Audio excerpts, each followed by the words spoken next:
طيب يا جدعان، ليه انا كهادي بكره نوعيه الافلام اللي زي طير انت او نوعيه المحتوى اللي زي طير انت؟ لان انا بكره اي حد بيحاول يقول لي خليك زي ما انت واحنا هنحبك، خليك زي ما انت خنزير واحنا هنحبك، خليك زي ما انت حقير ومعدم وفقير والدنيا بتاعتك بايظه وكل حاجه، وخليك زي ما انت، خليك زي ما انت كده واحنا هنحبك. لان انا يعني وانا صغير كنت مقتنع بالكلام ده، بس لما كبرت اكتشفت ان ارض الواقع غير، ارض الواقع غير خالص يا باشا، غير تماما كل اللي بنشوفه، غير كل السوشيال ميديا. هي بتحاول طول الوقت تحسسك انك انت لو كنت فضلت زي ما انت احنا هنحبك، وبيبيعوا قوي بالحته دي. ليه؟ لان الناس اصلا مش عايزه تتطور، مش عايزه تتحسن، فاهم؟ فحابين الحاجه اللي تقول لهم خليكم زي ما انتم واحنا هنحبكم. وسبحان الله، يعني انا كنت هموت واعلق على الفيديو اللي احنا هنعلق عليه النهارده، وهظهره قدامكم كده وهنشوفه. يعني هعلق على حته في الفيلم، بس انا الفيلم ده وانا صغير كنت مقتنع بيه جدا، يعني كنت مقتنع بيه جدا، وللاسف اتربيت في وسط بيئه ومجتمع كمان بيكرر لي نفس الكلام، عمال طول الوقت يقول لي الشكل مش مهم، الجمال مش مهم، الفلوس مش مهمه، انك انت تتحسن ويبقى كل حاجه فيك حلوه دي مش اهم حاجه.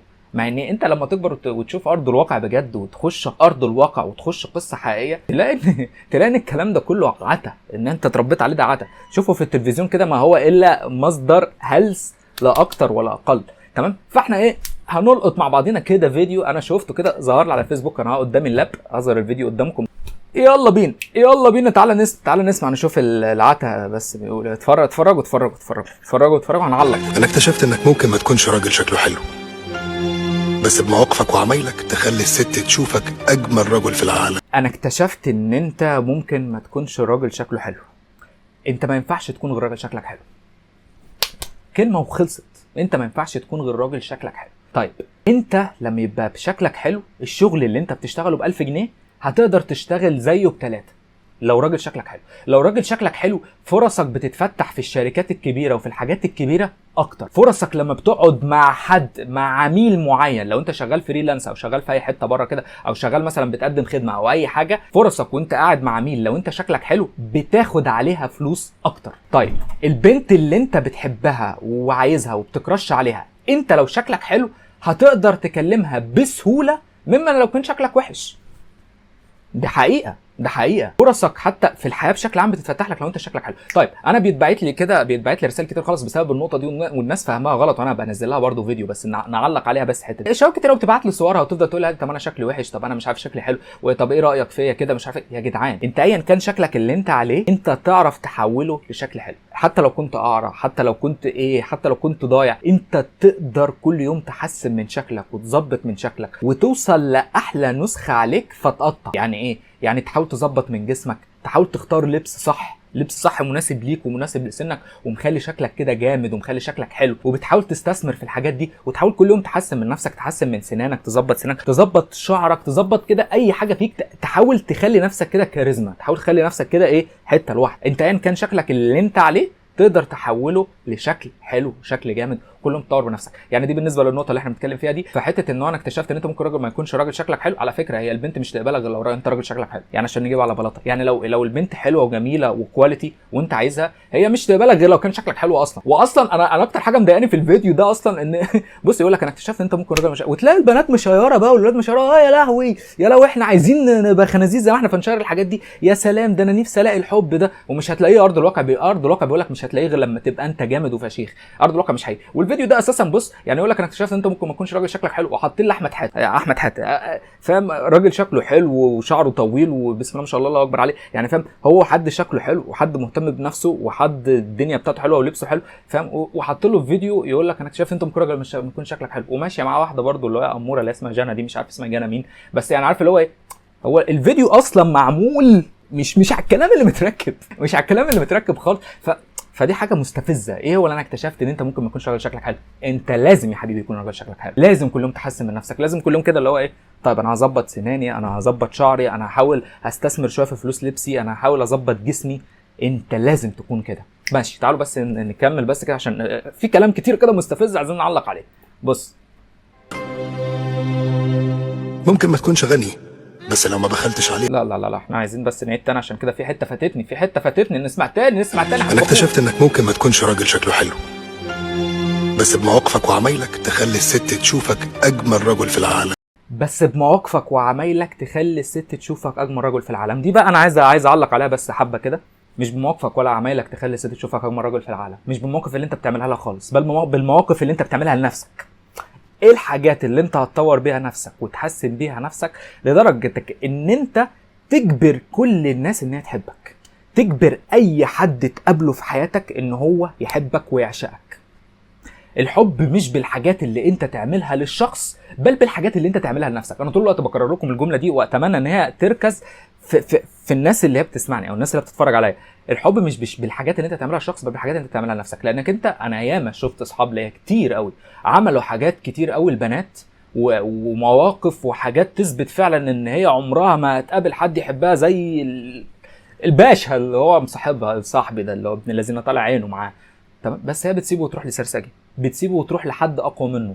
حد اقوى منه يعني ايه؟ يعني ايه كلمه قوه بالنسبه لهذا عشان تفهمها احنا بنتكلم؟ القوه هي القوه الزياده في الفلوس، الزياده في الجسم، في الجسم ان هو يكون شكل الجسم احلى، الزياده في الشكل يعني اللي هو يكون شكله احلى. فهي تبص تروح تلاقيها واحد بيعمل لها كل حاجه واثبت لها في كل الدنيا بالمواقف ان هو بيحبها، بس هي بتسيبه وتروح لواحد تاني ما بيعملهاش اي حاجه من المواقف دي. والله العظيم اقسم بالله ده ارض الواقع.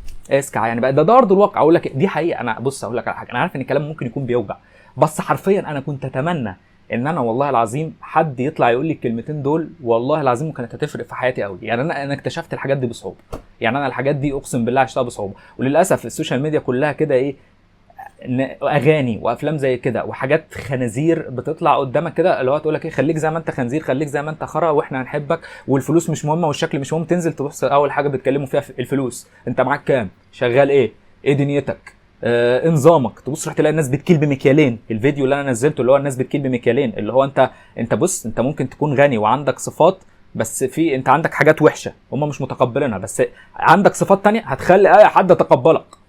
بس فاللي هو ايه، ارض الواقع غير يا باشا، ارض الواقع غير. ارض الواقع بنتكلم في حاجات غير تماما.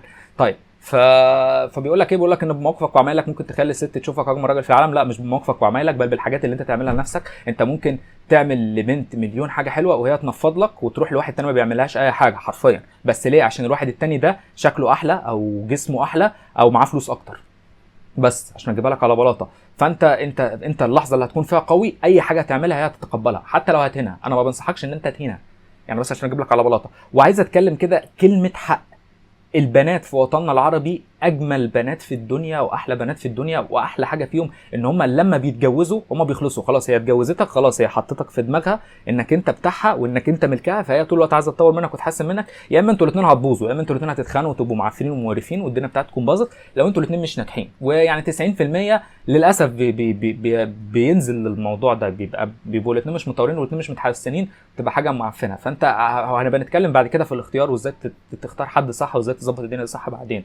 بس فالبنات في الوطن العربي حلوين جدا، حلوين جدا وجمال جدا بعد الجواز. لما البنت تختارك خلاص هي مكمله معاك، هي هتظبط معاك، هي هتحاول تطور منك، هي هتحاول ما تبصش لراجل غيرك، لان هم تفكيرهم كده وتربوا على كده. ودي اجمل حاجه في بنات الوطن العربي، مخلصين جدا. قبل الجواز هم لا، اوسخ تعامل، تلاقيها بتحطك في الفريند زون، تلاقيها بتحطك في وسط 500 شاب تاني وتفضل تختار بينكم طول اليوم، تلاقيها طول الوقت بتحطك في مقارنات مع ناس يعني هي اساسا مش عارفه بس تحطك في مقارنات معاهم. تقول لك طب ما فلان الفلاني البلوجر مش عارف جاب لي مين، والواد التيك توكر مش عارف اللي بتتفرج عليه لا بتتفرج على اللايف العيال بنت لذينه كده بتغسل اموال بتتفرج عليهم فاهم، وتيجي تقارنك بيهم، والواد اساسا ما بيعملش اي حاجه في حياته فاهم، بس ربنا كرمه مثلا بلافات تيك توك وكرمه بحد بتاع غسيل اموال يديله فلوس في اللايف ولا حاجه، وهي تفضل تقارنك بيهم وتفضل تكلمك عليهم. فانت عارف اللي هو ايه هم قبل الجواز حاجه بشعه يا باشا، حاجه باشا. خد يا باشا احلى مقارنات، خد يا باشا احلى فريند زون عليك، خد يا باشا احلى بص احلى منافسه، خد احلى منافسه هتدخلك في وسط مليون شاب تاني غيرك، حتى لو ما بتكلمش غيرك هتلاقيها بتدخلك برضه في منافسات، هتلاقيها بتقرفك، هتلاقيها بتضغط عليك. ففهم، فانت مش بالمواقف اللي انت تعملها للبنت بل بالحاجات اللي انت تعملها لنفسك. اعمل حاجات لنفسك تجبر بيها الناس انها تحبك، تجبر بيها البنت اللي انت بتحبها انها تبقى هتموت عليك وتبقى عايزاك، وتبقى هي طول الوقت في دماغها عارفه انك انت مطلوب، وعارفه ان انت لو في يوم من الايام سبتها هي مش هتعرف تلاقي زيك. فاهم انا بتكلم في ايه؟ تعالوا بس نكمل عشان في حته كده. كمل. ممكن ما تكونش غني، بس لو ما بخلتش عليها وكنت كريم معاها هتقدرك. ممكن ما تكونش غني، بس لو كنت كريم معاها هتقدرك. يعني بص، شايف هو الفيديو كله عبارة عن ان هو بيحسسك ان انت يعني خليك حبها يعني عارف، حبها، قدم لها هدايا وخدمات. يا الكلام ده مش حقيقي والله العظيم. اي بنت هتقدم لها خدمات والله هتحطك في الفريند زون لو هي حلوه. يعني لو هي حلوه زياده وانت بتقدم لها خدمات هتحطك في الفريند زون والله بجد، وخصوصا لو ما كنتش راجل قوي. لو كنت قوي هتحبك، قدمت لها خدمات ما قدمتلهاش خدمات، عملت ما عملتش، هتحبك سكه ودغري. يعني بص، حاول تكون قوي وبعد كده اعمل الكلام اللي في الفيديو ده هتلاقيها ورده. يعني انت لو كنت قوي وجبت لها ورده، قوي يعني قوي، واحنا شرحنا يعني ايه قوي فلوس شكل جسم. لو كنت شخص قوي هي طول الوقت بتبقى فخوره بيك قدام اصحابها، هي طول الوقت اصحابها بيتمنوك، فهي بتشوف في عينيهم كده وطول الوقت بتبقى فخوره بيك. فانت فعلا لو جبت لها ورده وانت قوي، هي فعلا هتبقى فخوره بيها وهتنزلها وتفضل تنزلها في كل حته، والله ده هادي جاب لي ورده، فاهم؟ هي ليه؟ لانك انت قوي وقدام اصحابها انت جامد.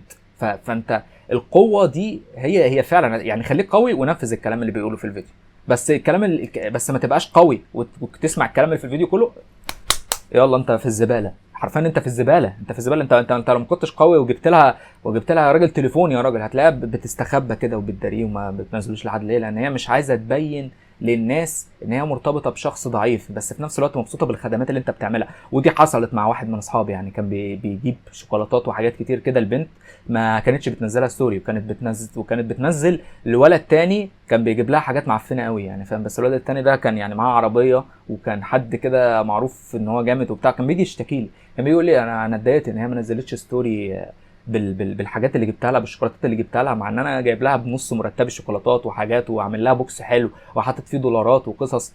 ففهم، فعارف اللي هو ايه، اللي هو هي ما نزلتوش ليه؟ عشان خاطر هي مش عايزه تبان لاصحابها البنات او للناس اللي في محيطها ان هي مع ده، فاهم؟ هي تبقى خاص. انما التاني لما كان بيجيب لها حاجات معفنه تفضل تنزلها. كان جايب لها حظاظه مصوراها بالعربيه بتاعته ومصوراها ومنزلها ستوري، والواد صاحبي وريني.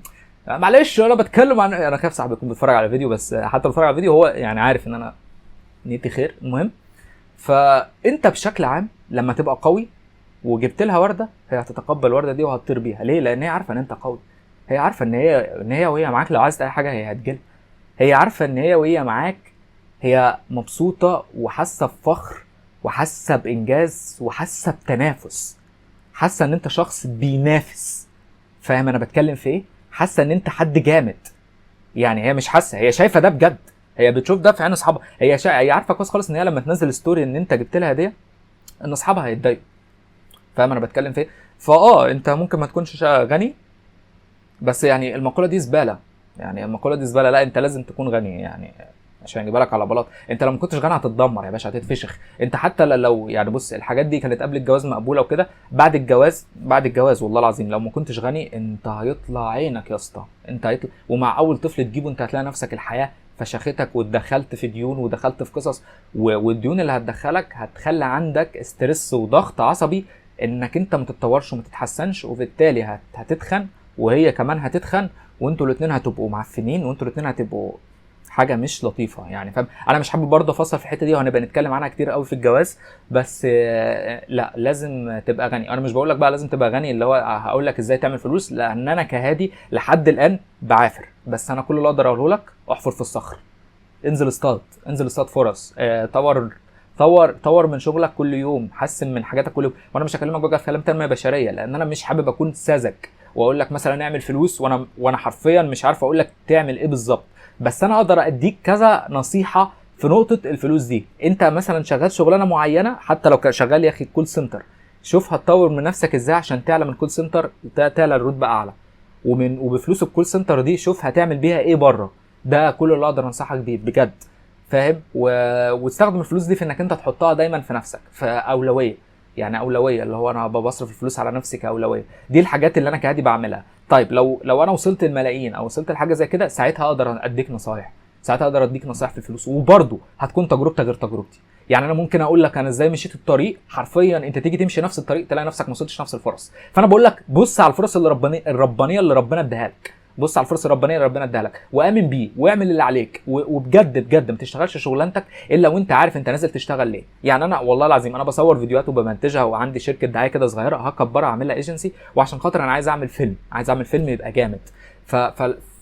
فعارف اللي هو ايه، انا عارف انا عايز اعمل ايه، انا شغال على ده، انا كل يوم بشتغل على ده، كل يوم بفضل اكتب في الفيلم، كل يوم بفضل اتعلم حاجات جديده، كل يوم بتعلم حاجات ليها علاقه بالتمثيل وبظبط جسمي وبحسن نفسي عشان خاطر بس اعمل الحته دي. فانا عارف انا كادي بعمل ايه، فانا بعمل كده وسبحان الله وانت ماشي في الطريق ده بتلاقي في فرص بتتفتح لك، وبتلاقي في فلوس بتجيلك لوحدها، والله العظيم ده بيحصل. بتلاقي في فلوس بتجيلك لوحدها لانك انت الحاجات اللي انت بتتعلمها بتبقى مبدع فيها، فبيجي لك ناس اللي هو طب يا هادي ما تيجي تعمل لنا فيديو وهنديك 5000 وهنديك 6، وبعد كده تلاقي نفسك اتشهرت مثلا في الحته في وقت قليل لان انت الفيديو بتاعك حلو ففايرال، فانت بتلاقي نفسك اتشهرت. طب يا هادي معلش ما تعمل لنا ما تظبط لنا فيديو، ساعتها بتطلب انت ارقام، فانت بتلاقي الدنيا بتاعتك زادت. فانا مش هنصحك في حته الفلوس دي لان كل واحد لينا تجربته، بس اقدر اديك الاساسيات دي اللي انت تعملها واللي انا بعملها. انا ما وصلتش لسه المليون فما اقدرش انصحك في حته الفلوس، لما اوصل لمليون ساعتها هنصحك، ساعتها اقدر اتكلم معاك فعلا في نصائح قويه جدا. بس انا النصائح القويه جدا اللي انا بقولها لك هي دي اللي انا بعملها، اللي هي البسيطه، فاهم؟ اللي هو انا بحاول اطور من شغلي، بحاول احسن من نفسي، انا عارف انا عايز ايه، بصحى من كل يوم من النوم بروح اعمله. انا هخلص تصوير الفيديو ده وبعد كده هطلع على الجيم، وبعد كده هرجع في فيديوهات فيفا هنزلها، وبعد كده في مونتاج فيديو لكومباني انا بصوره، كافيه مشهور جدا انا بصوره وماسك لهم الدعايه بتاعتهم. فعارف اللي هو ايه، انا يومي مفحوط، بخلص من هنا هنا هنا هنا هنا هنا هنا هنا هنا هنا هنا، فاهم؟ انت اخر اليوم بتلاقي نفسك فيه فلوس بجد والله، اخر اليوم بتلاقي فيه فلوس حلوه. في ناس شغاله، ابتديت بشغلانه بسيطه خالص وانا بنتكلم عنها، يعني انا حكيت في الحوار ده، قلت لكم ان انا كنت شغال في محل عادي، محل رجال عادي، كنت بدفع قسط اللاب وبنزل اذاكر فيه واعمل فيه، فاللي هو اذاكر مونتاج، مش المذاكره الحقيقيه دي ملهاش لازمه، الكليات ملهاش لازمه يعني، فاهم؟ الكليات انت في كليه فكك منها والله، واي حد يقول لك روح الكليه واهتم بيها ده حد عايز يضيعك، الا لو انت كان ابوك دكتور او ابوك محامي او ابوك اساسا الكليه اللي انت داخلها هو اساسا ابوك مدخلها لك عشان خاطر يشغلك يخليك تكمل مسيرته، ساعتها كمل مسيرته. انا كنت اتمنى والله العظيم ان ابويا كان يبقى مثلا حاجه ضخمه قوي مثلا في الطب او ضخمه قوي في المحاماه، وساعتها انا كنت هشتغل عادي، فاهم؟ انا اهم حاجه عندي الفلوس بجد. وكنت بعدها اعمل احلامي عادي، بس انا كهادي حاليا ماسك في حلمي، والحلم ده بدأ يجيب لي فلوس فعليه كويس، ومش ملزم بحد ولا خاطب ولا عايز اخطب دلوقتي ولا الدنيا بتاعتي تمام. فانا طولت الفيديو. سلاموز نقفل على كده ونتقابل تاني بعدين، وربي ما يكونش كلامي وجع حد، لان انا فعلا كنت اتمنى حد يقول لي الكلام ده.